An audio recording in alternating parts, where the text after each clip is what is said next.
여러분, 안녕하세요. 오늘은 정말 중요한 얘기를 하려고 합니다. 집에 농협 통장, 우체국 통장 하나쯤 가지고 계시죠? 새마을금고, 신협, 수협 통장도 대부분 하나씩은 있으시죠? 그렇다면 오늘 이야기 절대 그냥 넘기시면 안 됩니다. 왜냐고요? 7월부터 이 통장들에 아주 중요한 변화가 생깁니다. 그냥 계속 쓰면 될 줄 알았던 통장이 가만히 두면 손해를 볼 수 있는 시대가 됐거든요. 그리고 이 변화는 단순히 상품 몇 개가 바뀌는 정도가 아니라 우리의 소중한 돈에 직접적으로 영향을 줄 수 있는 큰 변화입니다. 청약통장, 예금자 보호, 우체국 보장 제도까지 알아두지 않으면 나중에 그때 왜 몰랐을까 후회할 수 있어요. 그래서 오늘은 그 첫 번째 이야기, 바로 청약통장입니다. 혹시 오래된 청약통장 하나쯤 가지고 계신가요? 은행에서 예전에 이거 좋은 거니까 하나 만들어 두세요 하고 줬던 그 통장 말이에요. 그냥 매달 돈 넣고 잊고 계셨던 분들 많으시죠? 그런데요, 이 청약통장이 이제는 그냥 놔두면 손해가 되는 시대가 왔습니다. 왜 그런지 천천히 설명드릴게요. 너무 걱정 마세요. 어려운 말 없이 차근차근 풀어드릴게요. 시작하기 전에 구독과 좋아요, 알림 설정까지 눌러주시면 앞으로도 꼭 필요한 정보들 빠르게 전해드릴 수 있어요. 영상 제작에도 큰 힘이 된답니다. 청약통장 종류부터 살펴봐요. 청약통장에도 종류가 여러 가지예요. 대부분 어르신들이 가지고 계신 건 청약저축이라는 통장이에요. 그런데 이게 지금은 새로운 주택청약종합저축이라는 걸로 바뀌고 있어요. 옛날 통장 그대로 두면 문제가 뭐냐고요? 예금자 보호가 안 됩니다. 청약할 수 있는 아파트가 제한됩니다. 서울에 거주하시는 김씨 어르신도 이런 일이 있었어요. 2002년에 만든 청약저축을 가지고 있었는데 20년 넘게 그냥 돈만 넣고 있었대요. 그런데 우연히 은행에 가서 물어보니 이거 보호 안 돼요라는 말을 들었답니다. 깜짝 놀라서 알아보니 은행이 망하면 내 돈을 돌려받을 수 없는 구조였던 거예요. 그럼 어떻게 해야 하나요? 방법은 간단해요. 기존 청약저축을 주택청약종합저축으로 전환하면 됩니다. 전환은 은행에서 해줘요. 지금까지 넣은 금액과 기간도 그대로 인정돼요. 아파트 평수 제한도 사라지고 더 넓은 집에도 청약할 수 있어요. 그리고 가장 중요한 예금자 보호도 됩니다. 다만 기한이 있어요. 2025년 9월 30일까지 전환해야 해요. 그 이후엔 바꾸고 싶어도 못 바꿔요. 꼭 미루지 마시고 지금 은행으로 바로 가세요. 이웃 박 여사님 얘기도 한번 들어보세요. 나는 은행 직원이 좋다고 해서 만들었는데 이걸 왜 바꿔야 해? 고 하시더라고요. 그런데 막상 은행 가서 설명 듣고 나서는 바로 바꾸셨어요. 이유요. 20년 넣은 돈이 그냥 날아갈 수도 있으니까요. 자, 지금까지 내용 간단히 정리하자면 청약저축은 예금자 보호가 안 되는 통장입니다. 주택청약종합저축으로 전환하면 예금자 보호도 받고 청약 기회도 넓어집니다. 전환 마감일은 2025년 9월 30일. 잊지 마세요. 전환은 가까운 은행에 가서 신청하면 됩니다. 오늘 집에 있는 통장 한번 꼭 들춰보세요. 그리고 청약저축이라고 적혀 있으면 은행 가서 전환 상담부터 받으세요. 여러분의 소중한 돈, 이제는 내가 직접 지켜야 하는 시대입니다. 이건 그냥 통장 얘기가 아니라 우리 노후 자산을 지키는 이야기입니다. 자, 그럼 이어서 오늘 이야기의 두 번째 주제로 넘어가 볼까요? 예금자 보호 제도. 어디까지 보호받을 수 있을까? 본격적으로 예금자 보호 제도가 무엇이고 어디까지 우리 돈을 지켜주는지 알아봅시다. 예금자 보호 제도란? 예금자 보호 제도는 쉽게 말해서 은행이 망해도 내 돈을 일정 금액까지는 돌려주는 제도입니다. 국가에서 만든 예금보험공사라는 곳이 이 일을 맡고 있어요. 지금까지는 한 금융기관당 1인 기준 5천만 원까지 보호해줬어요. 그런데 2025년 9월부터는 이 금액이 1억 원으로 올라갑니다. 여기서 중요한 점, 원금 이자 합쳐서 1억 원까지 보호된다는 겁니다. 예를 들어 원금이 9천만 원이고 이자가 1,200만 원이라면 총 1억 1,200만 원이지만 보호되는 건 딱 1억 원까지라는 거죠. 어떤 금융기관이 보호해주나요? 모든 금융기관이 다 보호해주는 건 아니에요. 보호되는 곳과 안 되는 곳 알려드리겠습니다. 먼저 보호되는 곳, 일반은행, 즉 국민은행, 신한은행 등 농협중앙회, 지역단위농협 포함, 새마을금고, 신협, 수협, 저축은행 등 이러한 금융기관에서는 1억 원까지 보호가 가능하고요. 보호 안 되는 상품으로는 주식, 펀드, ELS, 변액보험, 투자형 보험, 실손보험, 자동차보험 등이 있습니다. 일반 보험은 보호되지만 투자형 보험은 제외됩니다. 서울 강서구에 사시는 이씨 성을 가진 어르신도 이런 경험이 있어요. 보험 설계사가 안전합니다라고 해서 매달 50만 원씩 넣은 변액보험이었는데 나중에 알고 보니 예금자 보호가 안 되는 상품이었다는 거예요. 정말 속상하시겠죠? 같은 금융기관이면 다 합산입니다. 이것도 헷갈리는 부분이에요. 예를 들어 농협 본점중앙회에 7천만 원, 동네 농협지역조합에 4천만 원 넣었으면 둘이 합쳐서 1억 1천만 원인데요. 농협은 같은 금융기관으로 취급되기 때문에 1억까지만 보호됩니다. 그러니까 1천만 원은 보호 대상이 아니게 되는 거예요. 이런 걸 모르고 있다가 사고 나면 정말 억울하겠죠? 여러분 주목하세요.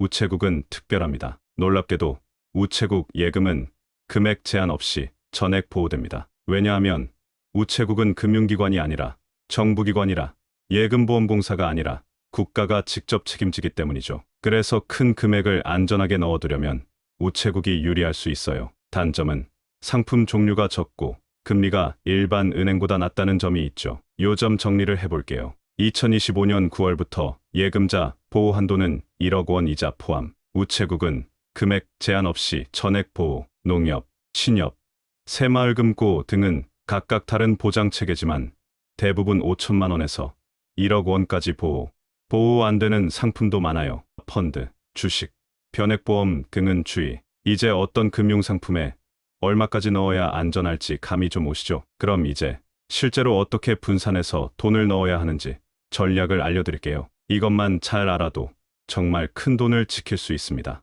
앞에서 예금자 보호 제도에 대해 알아봤다면 이제 그 중에서도 특별히 안전하다고 소문난 우체국 예금에 대해 자세히 알아볼 차례입니다. 우체국 예금은 왜 안전할까요? 우체국 예금은 일반 은행과 다르게 정부 보장입니다. 예금자 보호공사가 아닌 정부가 직접 예금을 보장합니다. 이 말은 무슨 뜻이냐면요. 은행은 1억 원까지만 보호이자 포함, 우체국은 금액 제한 없이 전액 보호, 즉 1억이든 3억이든 10억이든 모두 국가가 책임진다는 거예요. 물론 정부가 망하지 않는 한요. 그럴 일은 없겠죠.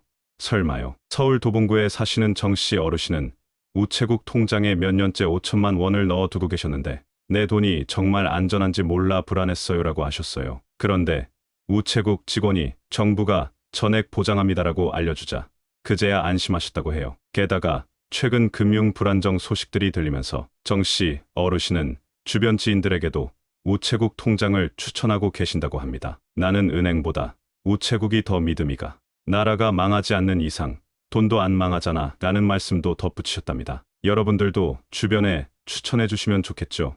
설명하기 어려우시다면 이 영상을 가까운 지인분들께 보내주세요. 단점은 없을까요? 있습니다. 뭐든 완벽한 건 없죠. 우체국 예금의 단점은 다음과 같아요. 금리가 낮다.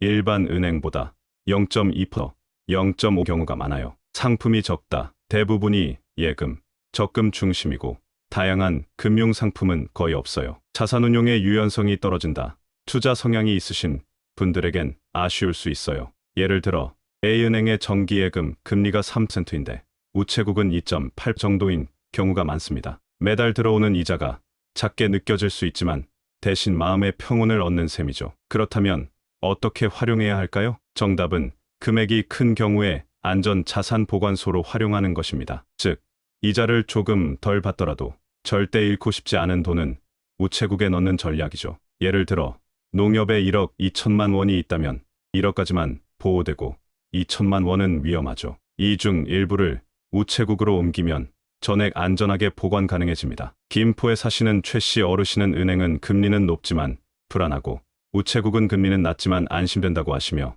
목돈은 우체국에, 생활비는 은행에 분산해 관리 중이시랍니다. 또한 손주 결혼 자금처럼 수십 년 뒤까지 유지할 돈이라면 금리보다 안전성을 더 중요하게 보고 우체국에 두는 것도 현명한 방법입니다. 자산을 아주 잘 관리하고 계시는 거죠. 자, 정리해 보겠습니다. 우체국 예금은 정부가 금액 제한 없이 전액 보장. 단점, 금리 낮고 상품 종류 적음. 큰 금액일수록 우체국으로 분산하면 안전성 높아짐. 투자 목적보다 보관, 방어용 자산의 적합. 잘 따라오고 계시죠? 어려운 내용이 있으시다면 댓글로 남겨주세요. 더 쉽게 정보 전달해 드리도록 하겠습니다. 그럼 이제 다양한 금융기관에 어떻게 돈을 안전하게 분산해야 하는지 구체적인 전략을 알려드릴게요. 내 돈을 어떻게 나눠 넣느냐에 따라 안전과 손해가 갈릴 수 있습니다. 자, 이제는 진짜 중요한 실전 전략입니다. 지금까지 배운 예금자 보호 제도, 우체국의 전액, 보장 같은 내용을 바탕으로 실제로 내 돈을 어떻게 나눠서 보관하면 좋을지 알려드릴게요. 왜 분산이 필요할까요? 예를 들어 1억 5천만 원을 한 은행에 다 넣어뒀다고 생각해보세요. 예금자 보호는 1억까지만 되니까 5천만 원은 보호받지 못하는 상태입니다. 이 은행이 혹시라도 문제가 생기면 나머지 5천만 원은 어떻게 될지 모르는 거죠. 실제로 최근 몇 년 사이 일부 저축은행이나 금융기관이 부실해지면서 예금자 보호 제도가 작동한 사례가 있었습니다. 그때 보호한도를 초과한 고객들은 돈을 일부 손해보거나 수년간 기다려야만 일부를 돌려받을 수 있었어요. 그래서 돈을 나눠서 여러 금융기관에 분산해 넣는 게 중요합니다. 그래야 각 기관에서 각각 보호받을 수 있으니까요. 이렇게 분산해 보세요. 우체국, 전액 보장, 큰 금액 보관용, 국민은행, 신한은행 등 일반은행, 각각 1억 원까지 보호, 농협, 새마을금고, 신협, 보장 범위 다름 각각 5천만 원에서 1억 원까지 보호, 예시입니다. 우체국 6천만 원, 국민은행 1억 원, 농협 5천만 원, 신협 5천만 원 이렇게 하면 총 2억 6천만 원을 전부 보호 범위 안에서 안전하게 분산할 수 있어요. 경기도 수원에 사시는 장씨 어르신은 이 방법을 쓰고 계십니다. 예전엔 농협 하나에 다 넣어뒀는데 이제는 4군데로 나눴어요. 각자 보장받으니까 밤에 잠이 잘 와요라고 하셨어요. 또 다른 사례로 인천에 거주하는 최씨 어르신은 자녀들 결혼자금으로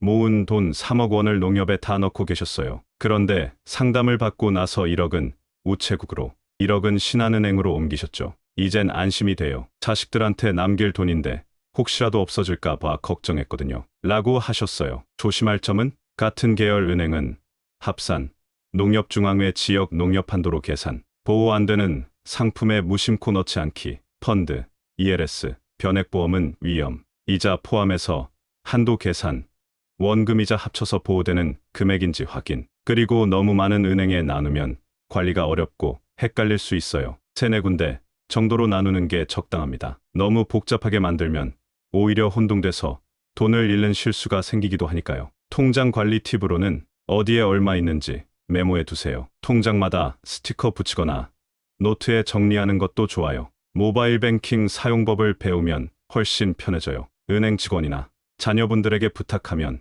친절히 알려줍니다. 정기적으로 확인하세요. 혹시 금리가 바뀌거나 만기가 다가오면 미리 조치할 수 있습니다. 요즘은 통장 없이도 스마트폰에서 관리할 수 있는 서비스도 많고 각 은행에서 무료로 제공하는 통장 정리 앱도 있으니까 꼭 활용해보세요. 어르신들을 위한 금융교육 프로그램도 많이 운영하고 있으니 동네 주민센터나 은행에 문의해보시는 것도 좋습니다. 요점 정리입니다. 예금자 보호 범위 안에서 분산해야 돈을 안전하게 지킬 수 있습니다. 우체국, 은행, 신협, 농협 등 조합이 안전성과 효율을 모두 만족. 너무 나누지 말고 3-4곳의 금융기관으로 간결하게 정리하세요. 이제 여러분도 전문가처럼 돈을 안전하게 지킬 수 있어요. 그럼 이제 금융상품 가입 전 꼭 확인해야 할 3가지 질문을 알려드릴게요. 이거 하나만 알아도 불필요한 손실을 막을 수 있습니다. 어르신들, 혹시 은행에서 이거 수익률 좋습니다,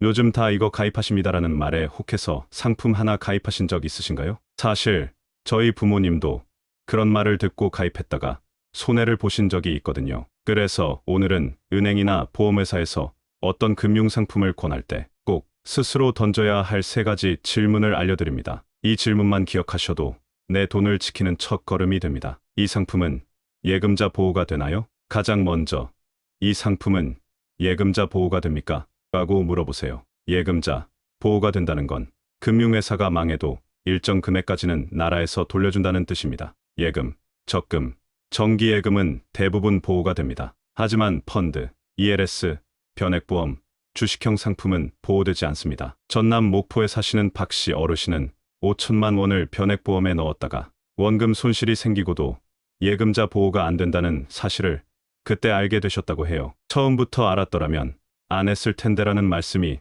참 안타깝죠. 간단한 팁 하나 드릴게요. 상품 설명서 맨 앞 페이지에 예금자 보호 여부가 꼭 적혀 있어야 합니다. 보호 대상 아님이라는 글자가 보이면 무조건 조심하세요. 이 영상을 보신 여러분들은 이런 일이 없으시길 바랍니다. 원금이 보장되나요? 두 번째 질문입니다. 이 상품은 원금이 보장됩니까? 예금자 보호와 비슷하지만 이건 그 상품 자체에서 원금이 빠지지 않는 구조인지를 묻는 거예요. 예를 들어 예금자 보호는 되지만 주가에 따라 손실이 나는 변동금리 상품이라면 원금은 줄어들 수 있어요. 원금 보장형입니다라는 말에 속지 마시고 설명서에 손실 위험 없음이라고 명시되어 있는지 확인하세요. 눈에 띄게 적혀 있지 않다면 직원에게 문서로 받는 것도 방법입니다. 또 실제 원금 보장 여부는 어떻게 되는지 상담 시 예시 금액으로 계산해 보는 것도 중요해요. 직원에게 내가 1천만 원 넣었을 때 1년 후에 얼마가 돌아옵니까?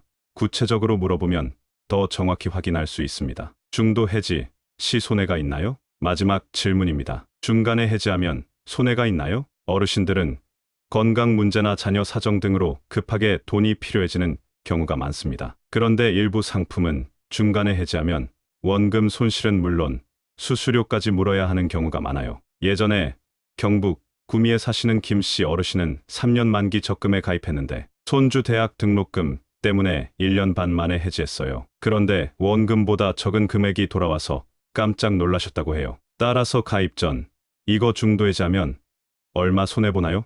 꼭 물어보세요. 상품에 따라서는 해지 시 예치자 전액이 날아가고 위약금까지 나가는 경우도 있으니 가입 전에는 반드시 중도 해지하면 얼마 손해인가요? 라고 물어보셔야 합니다. 직원이 얼버무리거나 애매하게 대답하면 다른 상품을 보시는 게 좋습니다. 정리해 보겠습니다. 금융상품 가입 전 꼭 기억하세요. 예금자 보호가 됩니까? 원금이 보장됩니까? 중도 해지 시 손해가 있습니까? 이 세 가지만 확인해도 여러분의 소중한 자산을 훨씬 더 안전하게 지킬 수 있습니다. 자, 그럼 지금까지 알아본 이 모든 정보를 활용해서 내 자산을 점검하는 체크리스트를 함께 정리해 볼 거예요.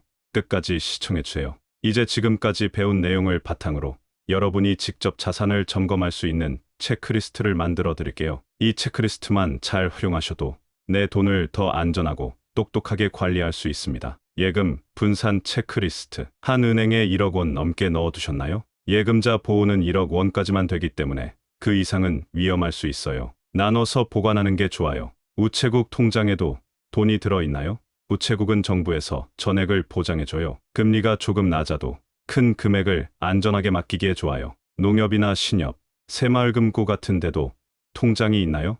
이런 금융기관들도 예금자 보호를 해주는데 보장 한도가 다 다르니까 꼭 확인해 보셔야 해요. 대부분은 5천만 원까지예요. 혹시 펀드나 ELS, 주식 같은 상품에도 돈을 넣으셨나요? 이건 예금자 보호 대상이 아닙니다. 금융사에서 추천하더라도 원금 손실이 날 수 있어요. 같은 금융기관 이름이지만 지점이 다르면 따로 보호받을 수 있지 않을까요? 아닙니다. 예를 들어 농협 본점이든 동네 농협이든 모두 한 금융기관으로 계산돼서 합쳐서 1억까지만 보호돼요. 한 은행에 1억 원 초과 금액이 있나요? 보호 안 되는 금액 확인. 우체국에 일정 금액 넣어두셨나요? 전액 보장 확인. 농협, 신협, 새마을금고 보장 한도 알고 있나요? 각각 보장 범위 점검. 펀드, 주식, ELS 같은 상품에 돈이 들어있나요? 예금자 보호 안됨 주의. 같은 계열 농협, 수협 등의 중복 예금이 있나요? 합산 여부 확인. 금융상품 가입 전 세 가지 질문 기억하기. 이 상품은 예금자 보호 대상인가요? 원금이 보장되나요? 중도 해지 시 손해가 있나요? 이 세 가지를 꼭 꼼꼼히 확인하고 설명서에서 보호 대상 아님 손실 가능성 있음 같은 문구가 있다면 다시 한번 상담을 요청하세요. 스마트한 자산 관리 습관. 정기적으로 통장 잔액 확인하기 한 달에 한 번 이상. 어디에 얼마가 들어있는지 노트에 정리하거나 사진으로 기록해두기. 가족들과 자산 상황을 공유해두기. 혹시 모를 사고 대비. 중요한 금융문서는 따로 파일에 정리해 보관하기. 스마트폰 뱅킹 어플 익히기. 자녀나 은행 직원에게 배우면 쉽게 가능. 또 가까운 주민센터나 시군구청에서는 어르신 대상 스마트폰 교육도 자주 열립니다. 이런 교육에서는 금융 앱 사용법도 함께 알려주는 경우가 많으니 꼭 한번 문의해보세요. 부산기장에서 사시는 윤 씨 어르신은 예전에 5개의 금융기관에 돈을 넣어뒀는데 어디에 얼마가 있는지 몰라서 늘 불안하셨다고 해요. 그런데 노트 한 권에 우체국 3천만 원, 농협 5천만 원 이런 식으로 써놓으신 뒤부터는 너무 마음이 편해지셨다고 하시더라고요. 노트 하나에 내 노후가 정리되더라고요. 이게 진짜 금융지식이었네요. 라는 말씀이 정말 인상 깊었습니다. 지금까지 배운 내용을 제대로 실천하려면 작은 실천부터 시작하는 게 가장 중요합니다. 오늘 영상에서 소개한 체크리스트는 단순히 읽고 넘기지 마시고 실제로 종이에 적어서 따라 해보세요. 내 통장 중 어디가 예금자, 보호 대상인지 표시해보세요. 각 금융기관에 전화하거나 방문해서 보장 한도와 상품 상태를 직접 확인해보세요. 가족이나 자녀와 함께 체크리스트를 보며 대화해보세요. 생각보다 큰 도움이 됩니다. 실제로 실천해보신 어르신들은 이런 정보는 텔레비전 뉴스보다 훨씬 현실적이더라는 말씀도 자주 하세요. 오늘 알려드린 6가지 정보와 체크리스트를 잘 정리해두시면 앞으로 어떤 금융 상황이 와도 당황하지 않을 수 있습니다. 내 돈은 내가 지킨다는 마음으로 작은 습관 하나하나가 우리 자산을 든든하게 만들어줄 거예요. 이 영상이 도움이 되셨다면 좋아요와 구독, 알림 설정 꼭 부탁드립니다. 우리 가족들과 주변 어르신들께도 함께 공유해주세요. 모두가 함께 안전한 금융생활 하실 수 있도록 지혜한기가 계속 도와드리겠습니다. 감사합니다.